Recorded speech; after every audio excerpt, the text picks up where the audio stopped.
Hey there, YouTube. WhiskeyCactus here, welcoming you back to our Let's Play of The Letter. This is episode number 34, and last time we had an encounter. We got the whole Scooby Gang together and settled in at Isabella's apartment and went over a whole lot of shit, and then got interrupted by a visit from the ghost. So we booked it the fuck out of there because we are tired of this bullshit, quite honestly. We don't want to be anywhere near it. So we kept going. And we are now at the park on the next day. It is now Halloween. Ha! Because that's gonna make things better. So let's see what fucking horror show we have in store for us now. A dreary downpour starts off the Monday. Excuse me, there is like sunbeams coming from this beautiful cloud, like blue sky. I don't want to hear anything about a fucking downpour. As far as I'm aware, we are on Monday, October 31st. This is uncharted territory in any of the chapters, by the way. We have never been on the 31st. So, it is starting. Things are wrapping up, I think. We still have to get to Luke's chapter, and I imagine that Ashton's chapter is wrapping up as well, but I can only imagine what kind of climax we're about to hit. So, here we go. Dreary downpour, yeah. Though it doesn't last for more than an hour, okay. Dark clouds lift just after the sun peeks over the horizon. Alright, well that explains this then. Brief as it is, the rain has significantly dampened the park's usual cheery vibe. Mornings like this often mark the start of another bad week. Ho-ho. Oh dear. Well, there's only 2 days left in the game, so can't be too much of a week. An arrest gone wrong, another investigation leading to a dead end, some truly fucked up shit being called in. Probably number 3. Like that one time I was dispatched to a scene where a guy gouged out his own eyeball and almost ate it. Oh, wonderful. It was a few chews away from swallowing it, in fact. Lost my dinner that day. Fun times. Oh, I bet. Of course, I doubt anything can top getting cursed by a damn chain letter of all things. This is the sort of stupid thing people pass along as a prank through emails and text messages, for fuck's sake. What if it is a prank? Like, seriously, just go with me. What if this is, like, just a whole Scooby thing? Like, what if we finally get to the end, and we get the ghost there, and we pull off the fucking mask, and it's like, I don't know, Professor Clark or something. Like, what if? What actually if? There's no way. There's no way they'd do that. People would be so angry. A ghost chasing after you just puts the icing on that cake. So far, all we've done is run, snoop about, read stuff, and run again. Frustrates me to no end how we're still no closer to an answer. Well, maybe we would be closer to an answer if you wouldn't have fucked around for like a week and a half not believing anybody. Even my car reflects the state my mind is in. Photocopies of documents litter every available surface. Scattered all over the place, spilling from the passenger side and into the back seat, making an entire mess of what little space there is. Not that I'm any better. My last shower was 24 hours ago.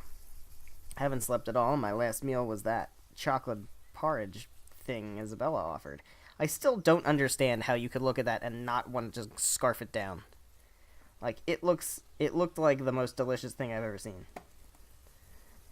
The way I am now, I'll definitely get a scolding. Rebecca will definitely give me an earful and tell me to take care of myself better. Say that I'm killing myself on the job.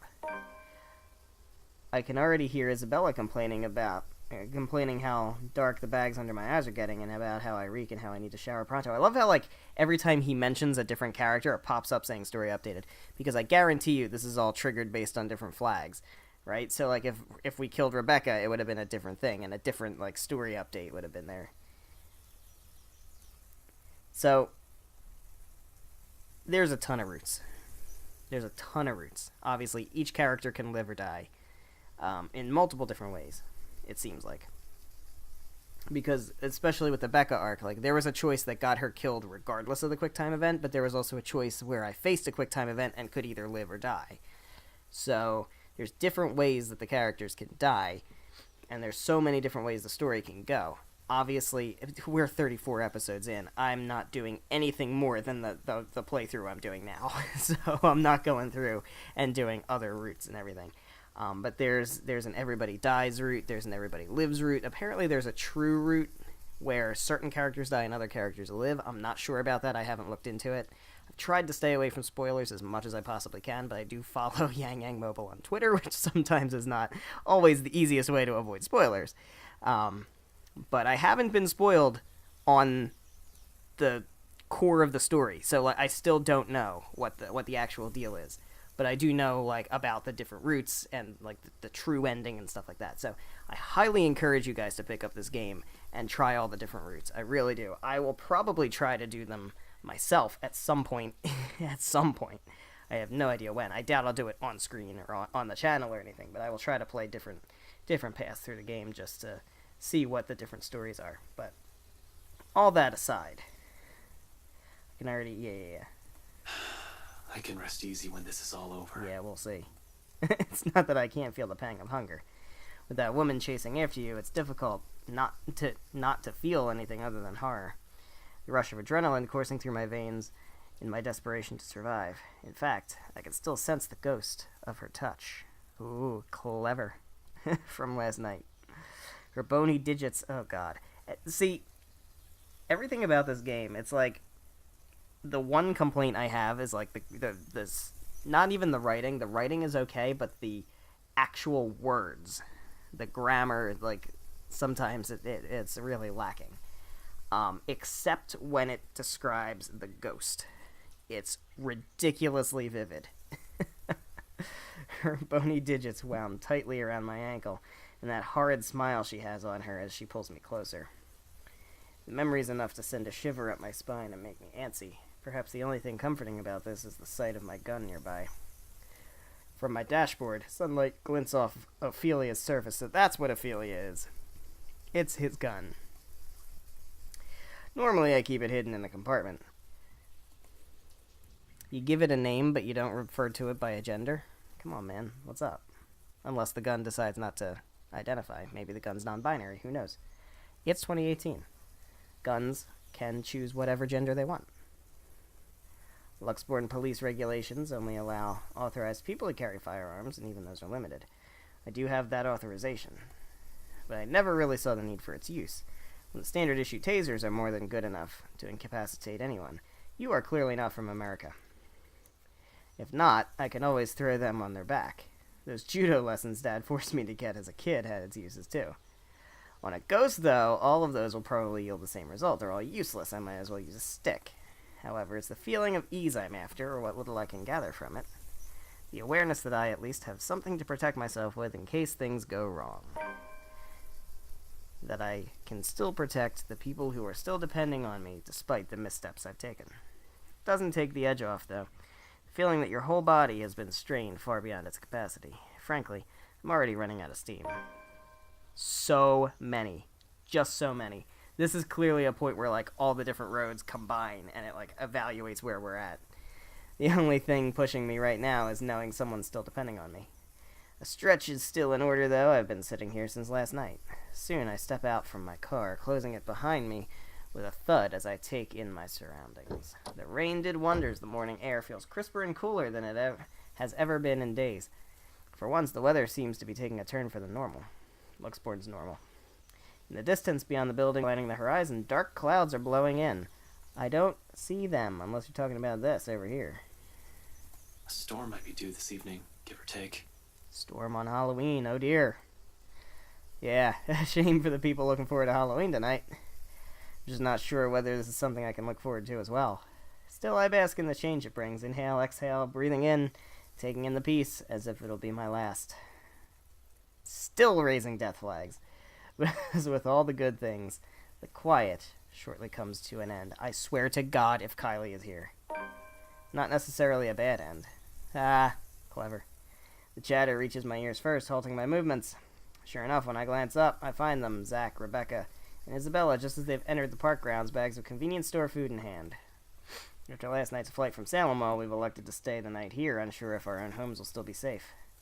Normally we'd all be averse to the idea of spending the night outside like this, but panic and distress has tainted that decision.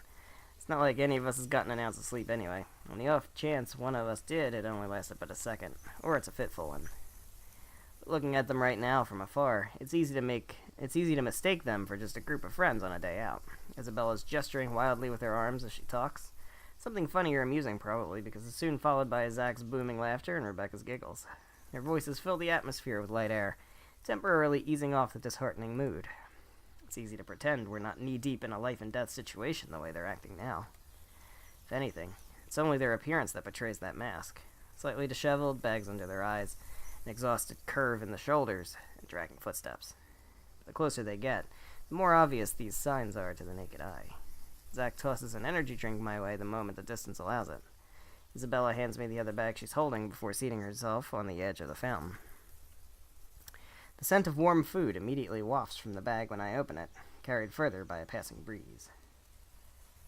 Energy sheep. I see you, Yang Yang, sticking your mascot everywhere. Whatever sweet sauce they drizzled over this pork wannabe, it smells heavenly. Hell.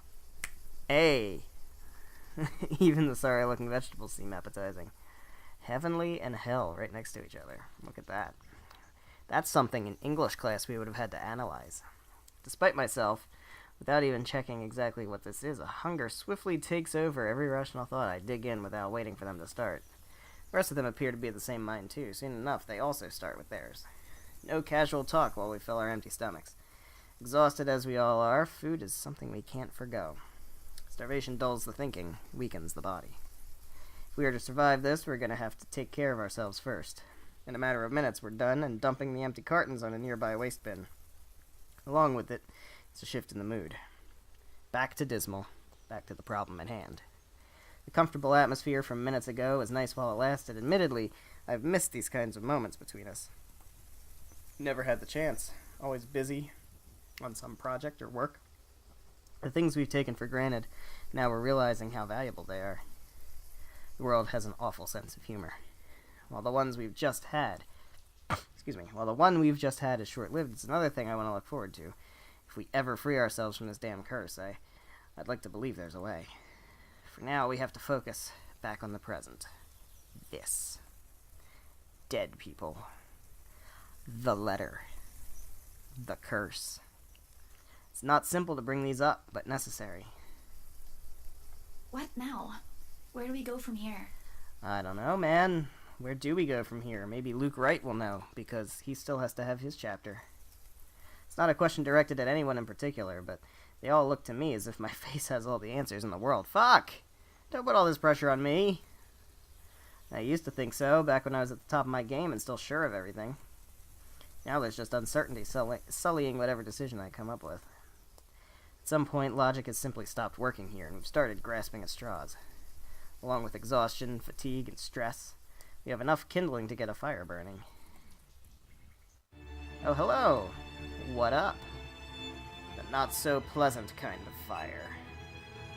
Well, first, we can't just stay here. That much is obvious. But we can't just keep running like this either, Becca. Sooner or later, she'll... As if we have a choice. We can't even go back to our own homes because that thing might get us. Indeed. No, we're safe. But dying is the last thing I want to do right now, Isabella. Not to a stupid chain letter. You were too gullible to pick up, bring with you, and show to everyone. Well, yeah. To be fair, Jerkass has a point. And I even said this back in, episode 2 or whatever it was. Yeah, why did you pick up the letter? I didn't do it on purpose. But genre savvy, though. You're in a fucking... Never mind. Go back and rewatch episode 2 if you want to hear my spiel on that one. Becca, had I known, I wouldn't have... Hey, you two. None of us want to die to this. Just calm down. We ain't getting anywhere shouting at each other. Whose side are you on, Zachary? No one's. But we can't just say it's her fault. She did warn us not to open it, and both you and Ashton... That doesn't exempt her from any blame. She's still largely responsible for it. And you're not? I didn't say that! Do you really think I don't blame myself for this as well? I tried to warn all of you. None of you listened. Now you're blaming me for something I kept telling you guys since day one? You fucking go, Bella. You go. You're just as responsible for this as I am. You fucking lay it down. So now you're throwing it back at us? We wouldn't even be having this problem if you're... Will you two cut it out? This ain't the place for I don't know, petty squabbles. If you don't want to get caught in it, then stay out of this, Zachary. Oh no, Zach. Don't stop her. Let her say it. I'm sure she has plenty more to say. If I didn't know any better, she's already. Already what? You want me to say it? Out loud? That I find you in this whole thing? All right, that's enough. Oh, shit. Everyone, shut up. They all falter to silence at my words, and an awkward, stifling mood descends between us. I did not mean to shout, to snap at them, to add to that kindling, not in a moment when any time, anywhere she might get one of us. We're all in the same boat, yet here we are, playing the blame game. Little by little, we're falling apart, caving into the pressure, to the bleak situation we're trapped in. Did that ghost mean for this to happen, to divide each of us so she can pick us off one by one right after? Who knows? Anything's possible now if her kind can exist. With the fire burning between us rising as high as it does now, I'm afraid, deathly afraid, that the possibility might come sooner than I can figure all of this out. Fuck, I still can't think straight. I can't even believe the next words coming out of my own mouth. That out of everyone, I have to be the one saying these to them. This is more their forte than mine, keeping the peace, placating everyone, while I unintentionally aggravate people with badly chosen words. Funny how fast the tables have been turned just after one unfortunate incident. How am I even supposed to cope? If we all want to get out of this mess in one piece, we're gonna have to cool our heads first. Alright. Well, we have a journal update. There it is. After spending the night at the local park, Ashton and his friends tried to figure out what their next step will be. However, coupled with fatigue and stress, the conversation quickly went downhill. Frustrated, Ashton walked out, suggesting they cool their heads first. This music does not give me a warm and fuzzy. Before my own temper flares, I walk away and slide back into my car. We're just gonna save. We're just gonna save. If the door slams with more force than needed, I'd like to blame it on the pent-up anger boiling up in me. No, yeah, no kidding, right? I'm not even sure what or who I'm angry at. The ghost, at them, or maybe at myself for being this useless. Because despite none of them saying it, I know, god damn it, they're still counting on me. In spite of my failures, or every harsh word I've uttered, or how unbearable I can be as a friend. It's there when the tension after the argument finally breaks, and one by one they follow me and get in the car. It's in concerned glances they shoot my way when I start the engine without a word and drive off. It's in their silence, a heavy gift, their unwavering trust. Yet it's one I'm more than willing to carry, even through my own exhaustion, if only to keep them safe. In this city of 68,000 strangers, they're the only ones I have left. Well, I guess we're okay. Alright. Though in all seriousness, a good rest is still our best bet for now. Well, can we go to the Sleepy Sheep Inn? With that little Yang Yang Mobile there? Thinking with an exhausted brain is almost as good as running around in circles. We might as well just throw ourselves at that ghost and be done with this. Oh, we're going to the bar. Much better. Okay. The local Irish pub may not be the best place to hang around when one hasn't slept a wink or you're stressed. More often than not, it's loud. Sometimes the music played by drunkards grates the ears and the whole place smells like piss on a bad day. All in all, it's the very definition of the last place I'll hang around after a wakeful night, but it's safe. We're as safe as it can be with G's security watching the place. Makes it easy to find help in case you find yourself in a tight spot. Place being owned by a person I've implicitly placed my trust on provides some semblance of comfort, too. Breger, bartender G, or just G to his regular patrons, might be rough around the edges.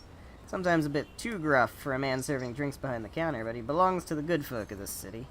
If there's anyone in this place I can rely on to look after people important to me, it's probably him. He means well, surprisingly despite his surly demeanor. Cares to some extent for people he likely only sees once or twice a week or on a bad day. Not the best job in the world, in my opinion, but that's exactly it, isn't it? In wine, there is truth. Alcohol, in this case. It loosens the tongue, forces one to get his or her guard down, to let his or her guard down. Whatever inhibitions anyone has, it all flies straight out the window after a few glasses. It has made him observant, too. Always has one or two things to say about someone or something. Most of the time it's me. Opinionated ass. But God knows how many times I've asked for his help when I've met with a dead end in a case where I'm in trouble. This time's no different. As expected, the moment we show up, he's kind enough to offer us a room at the back of his shop. A single look at my face, I don't even need to say anything. And the next thing we know, he's leading us in. No questions asked. Maybe it's also for this reason why I find myself drifting towards his station hours later, after having gotten that much-needed shut-eye. Newly washed drinking glasses and tumblers line the counter's surface when I enter the room. Behind the bar, G's busy wiping each of them clean, likely prepping it for tonight's use. Briefly, he glances up at me, once I claim one of the empty stools and grab a rocks glass sitting closest to my elbow. Turning it absent-mindedly in my palm just to keep my hands occupied while my brain's busy, still trying to make sense of everything. Even at a dead hour, with only a few patrons milling about, this place still smells strongly of liquor. Honestly, I've never grown fond of it. Regardless of how many times I've made a trip or sat here, on the same spot, just talking with the old man, I've never been fond of drinking in the first place. Yet oddly, it's the nasty odor of a brewery that helps me clear the mind this time, along with the lack of the establishment's usual hubbub and the occasional clinking of glasses. Even more bizarre is that, through my lack of words, G doesn't say anything. Although it's clear from the way his mouth is curved up in a tight frown, that he has questions, a bucket load of them, wisely keeps it shut. Instead, he simply focuses back on his work. Rinse, wipe, stash away, repeat. Going through the motions with such familiarity. It's almost a trance. Watching his precise movements quietly like this, with these thoughts swimming inside my head, it's easy to lose track of everything around me. One solid lead on this, one possible way to sort it out, but will it work? Especially if my assumption's correct, that the reason Zach was there yesterday morning was because of the curse. Something must have happened there for him to see the need to visit the place that morning. What if the couple has fallen victim to the curse too? It doesn't fall outside the realm of possibility. Been so biased not even thinking that they might be in danger as well. But during the open house with Isabella, they might have seen the letter, and... fuck. Stupid, stupid, stupid. Some fucking detective I am. Oh, indeed.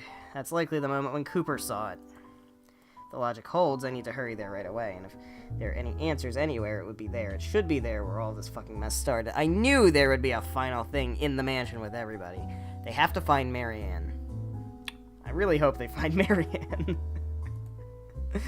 It's not only my life on the line here, there are others. What happened to us I don't wish on anyone else, no matter how much I loathe them, or how complicated all of this has suddenly become. The letter, the woman, the mansion. Now there are voices lacing venom inside every crevice in my head. Murmurs that jeer, scoff, and deride whenever an opportunity presents itself. It's because you did this. Who the fuck are you? It's all your fault. Who the fuck are you? Why won't you believe me? Oh, that was Zach, Becca, and Isabella. Okay. A reminder of what I've failed to do and who I've failed. At some point, they all begin to blur together, twining and coiling, every horrid image and memory of her seeking the forefront of my mind. No matter how much I refuse to remember the fear I felt then, to push it as far back as I can, the visions come to me like a deluge. Before I know it, before I can drown, another voice pulls me out of You it. doing good there, boy? His hand is on my shoulders, gripping it tightly and giving me a light shake. Hello there, G. There's relief in his face when I finally look up at him, though his frown appears more distinct than the concern in his eyes. It's deeper now, marred with worry and agitation. He does let go when I offer him a small nod, but the furrow between his eyebrows never leaves his face. He's always had a knack for reading people, after all, even someone who can be as closed off or distant like me. In all the time I've spent in the force, there's only one other person who's as keen as this old guy, the Chief. Funny, and weird to some degree. I've pointed it out to him so many times before how much they look alike. It's the same character model, isn't it? Except this guy's got a fucking mustache. And the other guy's got like gray hair or whatever. As far as I can tell, it's the same face. Only for the observation to be brushed off with a vehement tone. I've never brought it up again after the third time out of respect for the guy. Whatever it is, it's clear it's something he doesn't want to talk about. Why push, right? Maybe they're related, who knows? However, during times like this, it's impossible for the thought not to come up. He even has the glare down pat. Under his wordless scrutiny, I feel like a damn rookie again. You're looking a bit green. Sure you got plenty of rest back there? I did not. You were only out for an hour or two. Wouldn't hurt to try and get some sleep. I'll keep an eye out. No need. Don't worry about me. I won't be able to get some sleep anyway. Not with her face still a clear picture in my head, no. I heard that from you before. Not buying it. What's the story this time? This as bad as that case with the guy who ate his own eyeball? Yeah, maybe. I wish it were. Jesus, stop reminding me. I hated that case. If I didn't know any better, I'd say you get a kick out of telling people about it. It's useful, you know, for blokes who don't know their limits. Sends them right out the door after I start with a description. Or was it the part when the poor schmuck gouged his eyes out? Nasty, awful, icky stuff, and it gets the job done. Like I said, useful. Don't even need to call security these days if I want to kick someone out. Anyway, pretty sure that pales in comparison to whatever this is now. I haven't seen you this stressed out since they closed that case. The one from 10 years ago with your professor friend. Abigail and her team weren't able to solve that one, G. No one has been able to. It just went cold. Same difference. But what do I know, eh? I just serve drinks, listen to people's problems and their whining, then make sure they get home safe afterwards. Thing is, I'm also not blind, kiddo. And you can bet your ass I can tell when a person's about to fall apart. Well, there's not much I can do about that. What? Is this some form of therapy from you? Are you going to offer me free drinks now? Really, I can use some right now, something to numb the senses. When has that helped anyone? In your dreams, kid. Yeah, right. Last time someone gave you the yard stuff, your photographer friend had to haul you out of this place almost half naked. Hey, I can handle my liquor when I put my mind to it. Not from what I've seen, nope. Besides, you usually avoid drinking. Either way, it's out of the equation. And when booze no longer counts, we just talk. So, talk. It's not like anyone within earshot will care. That chap over there only wants his cricket matches. I doubt you believe it, G. I've heard worse stuff. Try me. So if we tell him, does that make him also cursed? You know that mansion down at Anslum? Yeah, who doesn't? You live in this town long enough, it's impossible not to hear a thing or two about it. Bloody locals. Well, my friend found a primitive version of a chain letter in there. Now that we've seen it, we're cursed. A beat passes. For a long moment, G stands there, unmoving. His hand stops short of placing the glass he's been wiping prior back up to a rack on his left. All while he stares at me with eyes that are nothing short of scrutinizing. Probably assumes I'm joking. Who wouldn't? Not a week ago, I've been put in the same position. Yup, even now, in spite of the things I've seen and heard, it simply won't sink in. Or maybe this is just desperation creeping in. The idea that I may not be able to find a way out of this. Whatever the case is, for people who haven't experienced what I'm going through, this will merely sound like an awful Halloween prank. It's not a prank. This must have been what Isabella felt the whole time we made fun of her that day. I hope you fucking wallow in it. This isn't a prank! I saw something! She's too precious. We must protect Isabella. Now it's too late. Yeah, well, maybe. We're stuck in a never-ending nightmare, where the only way out might be death. Like I've expected G's reaction to it, an amused laugh. It booms throughout the whole pub, after a long bout of silence, like I've just told him a particularly funny joke. Okay. Good one, kid. You don't want to spill. No one's forcing you. Seriously, though. Good one. Though I want to be angry with him, I can't find it in myself. Can't even muster the energy for a scowl or a glare. Nothing but a taste of my own medicine to temper the annoyance bubbling up in me, I suppose. Yes, indeed. Suck it, Ash. In the end, echoing her words is the best I can do. It's not a joke. Yeah, alright, good luck with that. You're on your own. Here I thought you didn't have an ounce of humor in that body. Guess I'm wrong. He shakes his head, lets out another chuckle before returning to his task. By now, almost half the glasses have been put away. The only ones remaining are the smaller kind used for shots, and stemmed ones for cocktails. Despite being busy with his task, his amusement does not entirely disappear from his face. He keeps talking as if I'm simply another customer he entertains with his stories. We both know it's more than that. The wistful expression on him says anything. Can't believe you're the same rookie who walked in here almost a decade ago. Too smart for his own good, that boy. He's always been 2 steps ahead of things. Now he's here, sulking. I must have screwed up somewhere then. Must have screwed up a lot. For things to suddenly shift like this, for me to become a mere shadow of the person I used to be. Nah, I don't think so. This one, screwed up? Not by a mile. It's too early to say. You've still got several years ahead of you, Holmes. Take it easy. But some things change, eh? It has been years, and you were a kid back then. You know, the sort that's a bit unsure. Making all the horrible decisions in life he'd eventually be embarrassed to talk about. You never stop calling me kid, though. Well, you still are.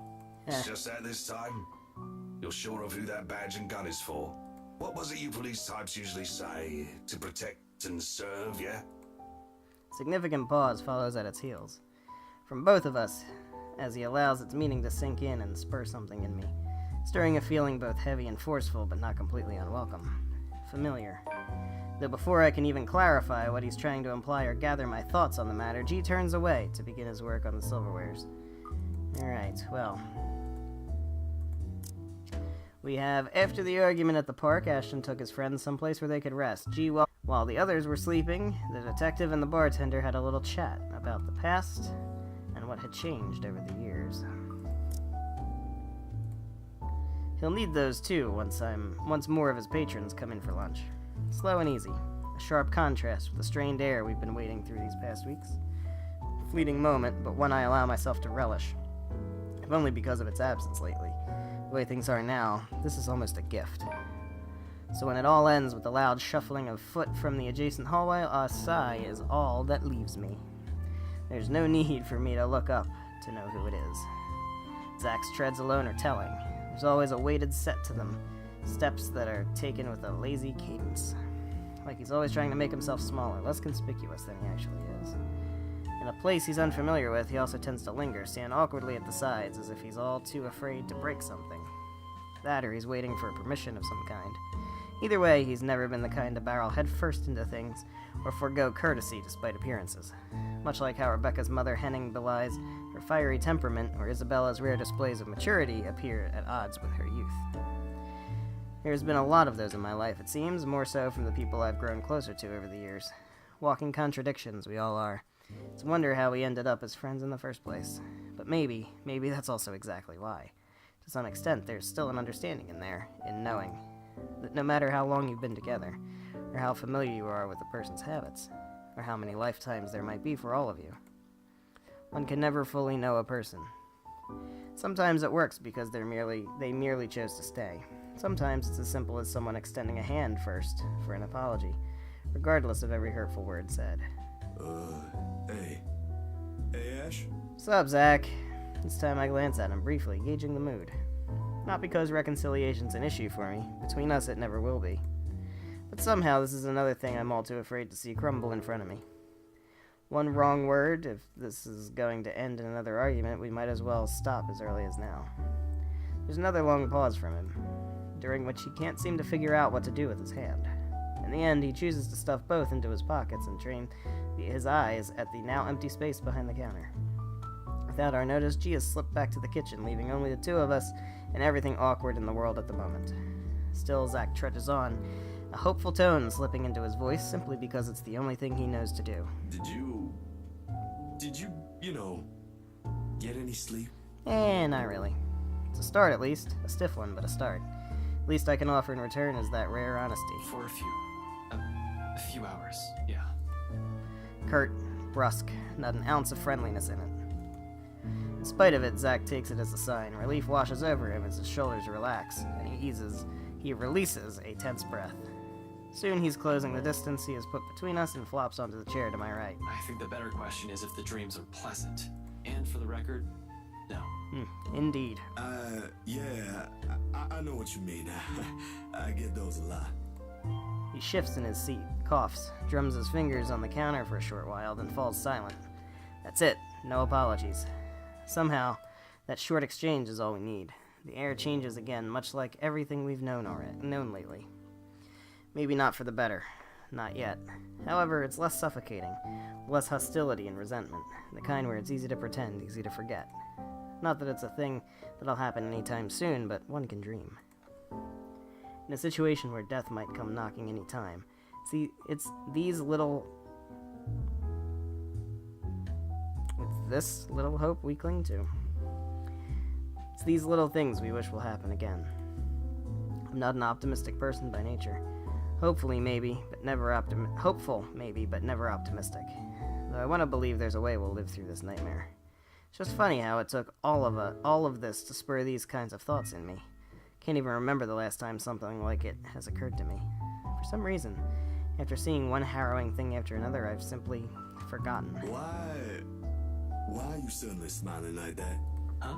Oh, no, I was just thinking about something. Well, it better be something that'll get us out of this mess. What makes you think I know how to fix this? Until 2 days ago, I didn't even believe a word you guys have been telling me. Zach, I function better when I'm dealing with homicide cases. Hell, feel free to throw in the usual robbery and missing persons case into the mix. I don't care. Give me a few days and I'll give you a lead. This isn't how I operate. This isn't what I'm good at. For all you know, I might even end up getting us killed. I have no idea what I'm doing. Well, the fact that you're frustrated but still trying already means something, Ash. Besides, you don't make that face unless you already have an idea. It can't be any worse than this. Maybe. What's on your mind, Ash? It really is something about Z-Man. Between Rebecca and him, I tend to share with him things I wouldn't normally say to the other. Unlike her, who pushes, sometimes with the same tenacity as her moods, Zach has this strange tendency to ease people into telling him what he wants to know. Oftentimes, the question feels so subtle it catches me off guard, with less force and more forbearance. After all, out of everyone, he's the most grounded. Really, he's like the older brother I never had. The kind you can depend on when things go sour. The kind you tell things to simply because he'll listen without forcing his own opinions on you. We still have one more lead we haven't checked. I'm gonna look into it tonight. You by yourself? That's probably a bad idea. Doesn't take him long to put 2 and 2 together, and his calm expression abruptly dissolves to worry the second he realizes what I meant. We've already examined the letter, read through the piles of documents. There's really only one we haven't given a once-over. I bet it's the mansion. Imagine that. Of course, Zach may not be the kind to push, but that doesn't mean he agrees with everything that comes out of my mouth. It's his way of keeping me steady and on my feet through the years. Hold on, didn't you tell me not to go in there? Whatever happened to stay away from Luke Wright? Well, I changed my mind. You're an unarmed civilian, Zach. I'm a flip-flopper. And so? So, I want you to stay here and keep yourself safe. Yeah, that's probably not gonna happen. I probably won't take too long, but I don't know what might happen. I'm not even sure if I'll find something in there. G will keep an eye on you guys. If you need anything, that woman shows up, just holler. He'll help out, no questions asked. You don't even need to explain anything. He's not willing to concede. Not from the manner he grips his knees or the rigid set to his jaw. I'm going with you. You can't go in there alone, Ash. I heard something. The morning I was there, I heard someone scream, and then there was a woman crying, and I don't know what's going on inside that mansion, but I am telling you, you shouldn't face whatever's inside alone. Scooby Gang. Before I can stop myself, a heavy breath escapes from my mouth. It's one of those times, again, where Zach means well, but he's completely missing the point I'm trying to make. When things take a turn for this, when he gets into a mood like this, he's almost as headstrong as Isabella. Oh. Well, I mean, again, this is like, obviously, just a relationship thing, right? Because either way, we're telling him not to go, but it's whether we're being a dick or not. So I'm gonna say I'd feel better if I don't have to worry about you. I mean, we couldn't increase our relationship with Zachary anymore anyway, but there are only 2 ways this will end. I agree with him and take him with me, or I agree with him and drop the idea altogether. Neither appeals more than the other, especially when we're all desperate for answers and a way out. If all it'll take is a little more honesty to make him drop this harebrained idea, so be it. Look, man. Bro. Z-Man. Zachary, listen. I know you only want to help. Like hell! This ain't just about helping, Ashton! You're throwing yourself in the thick of it, on your own! Tell us how you really feel. Was your fall last night really that bad? Did you hit your head hard? I honestly can't tell if you've gone stupid or just plain suicidal. My head's okay, Zach. But it won't stay that way if we don't do anything about this. Someone has to. Seriously, this is already a desperate move. The longer we dally, the faster we're losing our options. Do we even have one? Looking back at it, this whole business with the ghost seems perfectly set up to drive us into a corner. Either until we lose our minds, or she gets us. It's starting to feel as if there isn't an escape. We've already become her playthings the second Isabella found that letter. That our lives are in her hands ticks me off big time, but the idea of watching the people I care about die helplessly, more so. They're much safer here than with me. It's a selfish thought, I know, born out of fear. So in case things go awry, the very last thing I want to happen is for Zach to take the fall with me. I've already made enough mistakes. And that means it's just you. Just me. Suddenly he clams up. Although his actions, the restless shift in his shoulders, his mouth pressing close in a tight line, and how he starts off again in a quiet note. It all gives away his real thoughts, long before 2 words have even made it out of his mouth. I'm sure you already know about this. Maybe this is you trying to make amends, or whatever. I don't know. You're making your own decisions here. But if something happens to you, it'll be just that. You'll just be another dead body out there. Please, don't do something like this. Don't worry. I'm not stupid enough to get myself killed. Yeah, well. I just want things to go back to normal, Zach. Another dead air follows at the heels of that one admission. The meaning of my words, too heavy, too striking, stuns us into another lull. Optimism aside, we're both aware that's impossible. We're going to have to deal with the trauma right after. There will be the images, the voices whispering inside our heads, the foreboding feeling, the stench of blood, gore, and death trailing after us. We may survive this, but those things, they will remain in us for a long time. One does not survive something like this without it leaving something in you. Just the mere thought of what might come right after makes me dread it. What this has changed in all of us. But I suppose that outcome is more acceptable, the lesser of 2 evils. 3 hours. My head snaps up and I turn to him, puzzled. He's staring at his hands with a thoughtful expression, brows furrowed in deep concentration, like he's trying to choose the right words to convey what he's about to say. 3 hours? For what? That's more than enough time to go there, to check things, like you said, travel back here. If you don't show up here beyond that, I'm going after you. From his tone, it sounds like, almost like a warning. I'm sure it's not his intention. But hearing something like that from a person like Zach, I can't help but chuckle and throw in a jibe, despite how dire things are, just like the old times. Make that 4. What? You said you're just gonna check things. Why would you even need that long? Speed limit? I'm a ranked law enforcement officer, Zach. I'm supposed to set an example. I so wanna punch you right now. Of course, Zach never carries it out. In light moments like this, it's just how he is, how we are. Unfortunately, G chooses the next moment to show up. He slams the flat of his palm on the counter and is shooting us both a stern look. Although his tone's nothing short of jovial, the disapproval's clear in it. He's obviously misunderstanding the situation. Boys, Thomas nice and all.